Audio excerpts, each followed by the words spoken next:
Question দিয়েছে, বলছে 1+1/2 into 1+1/3 into 1+1/4 into dot dot dot করে যদি 1+1/998 পর্যন্ত যায়, তখন এটা কত হবে, উত্তর কত হবে। এখানে দেখো 1+1/2 এটাকে আমি লিখতে পারি 3/2, আর 1+1/3টাকে লিখতে পারি 4/3, আর এটাকে লিখতে পারি কি 1+1/4কে লিখতে পারি 5/4।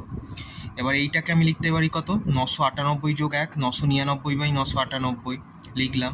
এবার দেখো ভালো করে যদি লক্ষ্য করো, এইগুলোগুলো তো কেটে যাচ্ছে, নিচের সংখ্যাগুলো এগুলো কেটে যাচ্ছে, এখানেও কাটতে থাকছে, এখানে মানে 998টাও কেটে যাবে। তাহলে আমার অ্যান্সার কি আসবে, 999/2, মানে এটার অ্যান্সার আসবে 999/2। তার মানে অপশান বি হচ্ছে এর কারেক্ট অ্যান্সার। তো ভিডিওটি যদি ভালো লেগে থাকে অতি অবশ্যই চ্যানেলটি সাবস্ক্রাইব করো, আর বন্ধুদের সঙ্গে অবশ্যই শেয়ার করো। আর